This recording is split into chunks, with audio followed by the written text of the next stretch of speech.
আসসালামু আলাইকুম ওয়া রাহমাতুল্লাহি ওয়া বারাকাতুহু। রমাদানুল মুবারকে রমজানকে ঘিরে আমরা যত আমল করছি, সব আমলের মাঝে মাঝে একটি আমলের কথা বড় স্মরণ হয়। রমজান মাস আল্লাহ তাআলা আমাদেরকে দিয়েছেন আমাদের গুনাহসমূহকে ধুয়ে মুছে দেওয়ার জন্য। কারণ রমাদান শব্দের অর্থ হলো জ্বালিয়ে দেওয়া।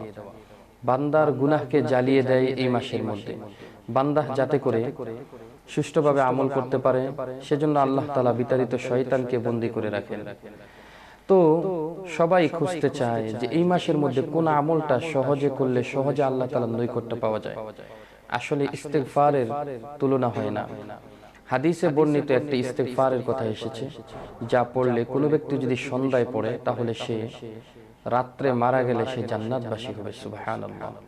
আর যদি কোনো ব্যক্তি সকালবেলা পড়ে, সে সারা দিনের ভিতরে মারা গেলে সে জান্নাতবাসী হবে। তাহলে কতই না সৌভাগ্যবান ওই ব্যক্তি যে এই ইস্তেগফার মুখস্থ করলো এবং সকাল ও সন্ধ্যায় পাঠ করলো। আর এটা যদি রমাদানুল মুবারকে পাঠ করা হয় তাহলে তো আরো নূরুন আলা নূর, আরো উত্তম হয়।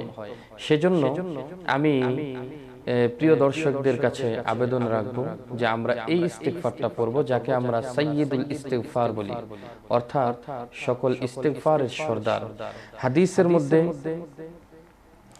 এই ইস্তেগফারটাকে দুইটা ভাষায় আনা হয়েছে, তবে সবচেয়ে সহজ যেই বর্ণনাটা বা রেওয়ায়তটা এসেছে হাদিসে বুখারীতে হযরত শাদ্দাদ ইবনে আউস রাদিয়াল্লাহু তাআলা আনহু থেকে বর্ণিত আছে বুখারীতে, সাইয়্যিদুল ইস্তেগফার, যে সাইয়্যিদুল ইস্তেগফারটা হলো আল্লাহুম্মা আনতা রাব্বি লা ইলাহা ইল্লা আনতা খালাকতানি ওয়া আনা আবদুক ওয়া আনা আলা আহদিকা ওয়া ওয়া'দিকা মাস্তাতা'তু আউযু বিকা মিন শাররি মা সানা'তু আবু'ু লাকা বিনি'মাতিকা আলাইয়া ওয়া আবু'ু লাকা বিযামবি ফাগফিরলি ফাইন্নাহু লা ইয়াগফিরুয যুনুবা ইল্লা আনতা।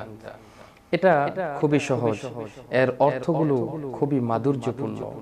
এর অর্থ হচ্ছে, হে আল্লাহ, আপনি আমার প্রতিপালক, আপনি ছাড়া কোনো ইলাহ নেই, আপনি আমাকে সৃষ্টি করেছেন, আমি তো আপনারই বান্দা, অন্য কারো বান্দা নয়। আমি আমার সাধ্য অনুযায়ী আপনার অঙ্গীকার ও প্রতিশ্রুতির উপর অটল আছি। আমি আমার কৃতকর্মের অনিষ্টতা থেকে আপনার কাছে আশ্রয় চাই, আপনার দেয়া নিয়ামতের স্বীকৃতি দিচ্ছি, আর আমার গুনাহ স্বীকার করছি। অতএব আমাকে ক্ষমা করুন, নিশ্চয়ই আপনি ছাড়া গুনাহ ক্ষমা করার আর কেউ নাই। আমি নিশ্চিত অপরাধী, আপনি আমাকে মাফ করে দেন। একজন বান্দা যখন এই কথাগুলো আল্লাহ তাআলার কাছে বলে, আল্লাহ তাআলা তার গুনাহ অবশ্যই অবশ্যই মাফ করে দিবেন। এজন্য এই রমাদানে যারা সহজে গুনাহ মাফ করাতে চাই, এবং যদি রমাদানে সৌভাগ্যময় মৃত্যু হয়, তাহলে সকালে পাঠ করলে সারা দিনের ভিতরে মৃত্যু হলে যেন আপনি জান্নাতবাসী হতে পারেন, আমি যেন জান্নাতবাসী হতে পারি। আর যদি সন্ধ্যায় পাঠ করেন তাহলে সারা রাতের ভিতরে মৃত্যু হলে যাতে আমি অথবা আপনি জান্নাতবাসী হতে পারেন, সেজন্য সাইয়্যিদুল ইস্তেগফারের বিকল্প আর কিছু হতে পারে না। তাই চলুন আমরা সকলেই পড়ি সাইয়্যিদুল ইস্তেগফার। আল্লাহুম্মা আনতা রাব্বি লা ইলাহা ইল্লা আনতা খালাকতানি ওয়া আনা আবদুক ওয়া আনা আলা আহদিকা ওয়া ওয়া'দিকা মাস্তাতা'তু আউযু বিকা মিন শাররি মা সানা'তু আবু'ু লাকা বিনি'মাতিকা আলাইয়া ওয়া আবু'ু লাকা বিযামবি ফাগফিরলি ফাইন্নাহু লা ইয়াগফিরুয যুনুবা ইল্লা আনতা। অবশ্যই আপনাদের পাঠের এবং শিখার সুবিধার্থে এটার আরবি বাংলা উচ্চারণ এবং অর্থ কমেন্ট বক্সে দেয়া থাকবে ইনশাআল্লাহ। আসসালামু আলাইকুম ওয়া রাহমাতুল্লাহি ওয়া বারাকাতুহু।